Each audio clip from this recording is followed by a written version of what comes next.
नमस्कार. एक विचार करा, आपला समाज श्रद्धेवर चालतो की भीतीवर? आज आपण एका अशाच सिद्धांतावर बोलणार आहोत, 4G सिद्धांत. हा सिद्धांत काय सांगतो माहितीये? की आजच्या जगात सगळं काही, अगदी सगळं काही भीतीनेच नियंत्रित होतं. चला तर मग जाणून घेऊया हा सिद्धांत नेमका आहे तरी काय. तर या सिद्धांताची सुरुवात होते एका मोठ्या बदलाने. त्यांचं म्हणणं असं आहे की पूर्वीचा काळ होता जिथे समाज श्रद्धेवर, विश्वासावर चालायचा, ज्याला रामराज्य म्हटलं गेलंय. पण आता तसं राहिलेलं नाहीये.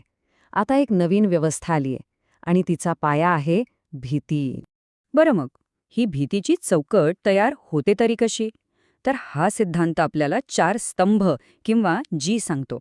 आणि त्यातला पहिला जी आहे गॉड, हो, देव.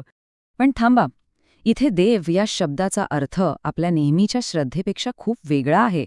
या सिद्धांतानुसार देवाची संकल्पनाच बदलली आहे. आता ती निव्वळ श्रद्धेची गोष्ट राहिलेली नाहीये, तर तो एक व्यवहार झालाय, एक सौदा. म्हणजे कसं, तर देवाला काहीतरी अर्पण करायचं आणि त्याच्या बदल्यात आपली इच्छा पूर्ण करून घ्यायची. आणि हेच देवाणघेवाणीचं नातं, हीच गोष्ट भीती निर्माण करते. कारण मग आपली प्रार्थना किंवा दान हे श्रद्धेतून नाही, तर एका प्रकारच्या दबावातून येतं.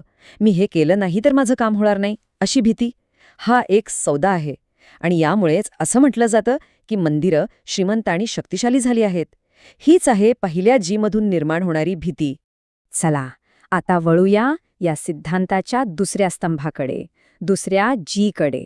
आणि तो आहे गव्हर्नमेंट, म्हणजेच आपलं सरकार. या सिद्धांतानुसार काय होतंय, तर लोकशाहीत आपण ज्यांना निवडून देतो ते प्रतिनिधी स्वतःला राजे समजू लागले आहेत. जणू काही त्यांना सत्ता वारसा हक्कानेच मिळाली आहे. आणि यामुळे ते सामान्य माणसांपासून, आपल्यासारख्या लोकांपासून खूप वेगळे आणि दूर झाले आहेत. आणि मग काय होतं, तर हे नेते स्वतःसाठी खास अधिकार तयार करतात. त्यांना भेटणं सुद्धा एखाद्या मंदिरात जाण्यासारखं होऊन बसतं. आधी नमन, मग बोलणं. निवडणुका तर फक्त एक सोपस्कार उरतात आणि पदं जणू काही वारसा हक्कानेच दिली जातात. कायदा तर सोयीनुसार वाकवला जातो. सामान्य माणसासाठी इथे भीतीच उरते. आणि थांबा, ही गोष्ट फक्त निवडून आलेल्या प्रतिनिधींपुरती मर्यादित नाहीये. हा सिद्धांत म्हणतो की न्यायव्यवस्था सुद्धा याच दुसऱ्या जीचा एक महत्वाचा भाग आहे. इथे तर परिस्थिती आणखी गंभीर आहे. असं म्हणलं जातं की नैतिकता जवळजवळ नाहीशी झाली आहे. न्यायव्यवस्थेचा वापर न्याय देण्यासाठी नाही, तर हेतुपुरस्सर उशीर करण्यासाठी होतो. आणि याचा परिणाम, न्याय नाकारला जातो. न्याय मिळवण्याचा खर्च इतका प्रचंड आहे की सामान्य माणूस त्याचा विचारही करू शकत नाही. पुन्हा एकदा, भीती आणि हतबलता. आतापर्यंत आपण देव आणि सरकार पाहिलं, पण आता येतो या सिद्धांताचा तिसरा जी, आणि हा कदाचित सगळ्यात जास्त चिंताजनक आहे. तो म्हणजे गुंडा. गुंडा म्हणजे कोण? तर समाजातला तो शक्तिशाली माणूस, जो आपल्या बाहुबलावर, आपल्या ताकदीवर भीती निर्माण करतो. खरं तर लोकशाहीने अशा शक्तींवर नियंत्रण ठेवायला हवं, बरोबर? पण हा सिद्धांत म्हणतो की चित्र नेमकं उलटं आहे. ह्या शक्तीला व्यवस्थेकडूनच पाठिंबा मिळतोय. विचार करा, समाजात भीती नेहमीच बाहुबलामुळे निर्माण होते, पण लोकशाहीचं कामच हे आहे की यावर नियंत्रण ठेवणं.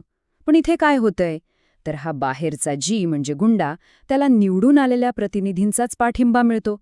मग अशा वेळी सामान्य माणसाने काय करायचं? त्याच्याकडे शरण जाण्याशिवाय दुसरा कुठलाच पर्याय उरत नाही. देव, सरकार, गुंडा, आणि आता येतो या चौकटीचा चौथा आणि शेवटचा जी. हा जी आपल्या आयुष्याच्या अगदी सुरुवातीच्या टप्प्याला, म्हणजेच शिक्षण व्यवस्थेला जोडलेला आहे. आणि तो आहे गुरु. आता गुरु म्हणजे ज्ञानाचा मार्ग दाखवणारा. पण या सिद्धांतानुसार गुरुची भूमिका बदलली आहे. तो आता फक्त शिक्षक किंवा मार्गदर्शक नाही, तर तो एक अधिकारी आहे, ज्याच्या हातात तुमचं भविष्य आहे. त्यामुळे त्याच्याबद्दल आदर कमी आणि भीती जास्त वाटते. कशाची भीती?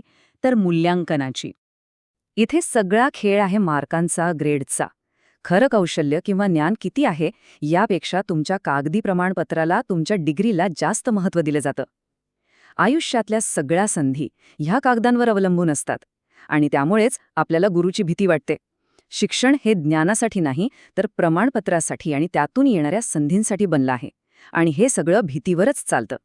तर मग आता विचार करा, जेव्हा हे चारही जी, गॉड, गव्हर्नमेंट, गुंडा आणि गुरु एकत्र येतात तेव्हा काय चित्र तयार होतं?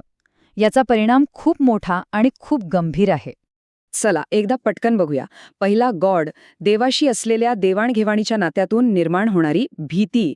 दुसरा गव्हर्नमेंट, जिथे कायद्याचा गैरवापर आणि विशेष अधिकारांमुळे भीती वाटते. तिसरा गुंडा, ज्याच्या बाहुबलाला आता व्यवस्थेचाच पाठिंबा आहे. आणि चौथा गुरु, जिथे मूल्यांकन आणि प्रमाणपत्राची भीती आहे. या चारी शक्ती एकत्र येऊन एकच गोष्ट तयार करतात, भीतीची एक संपूर्ण व्यवस्था. आणि या सिद्धांतानुसार याचा अंतिम परिणाम काय? तर सामान्य माणसाला आपलं संपूर्ण आयुष्य एका सततच्या भीतीखाली जगावं लागतं. जिथे पूर्वी श्रद्धा होती तिथे आता फक्त भीती उरली आहे. मग अशा व्यवस्थेत माणूस जगतो कसा? तर फक्त एकाच विचाराने, नशिबाला शरण जाऊन. जब जब जो जो होना है तब तब सो सो होता है. म्हणजेच जे व्हायचं आहे ते होणारच आहे, आपल्या हातात काही नाही. एक प्रकारची हतबलता स्वीकारून जगणं. तर मग हा 4G सिद्धांत आपल्याला एका मोठ्या प्रश्नासमोर आणून ठेवतो. आपल्या आजूबाजूची सत्ता आणि श्रद्धेची व्यवस्था आपल्या रोजच्या जगण्यावर खरंच किती परिणाम करते? आणि या सिद्धांतामध्ये काही तथ्य असेल तर या भीतीच्या चक्रातून बाहेर पडण्याचा काही मार्ग आहे का? नक्की विचार करा.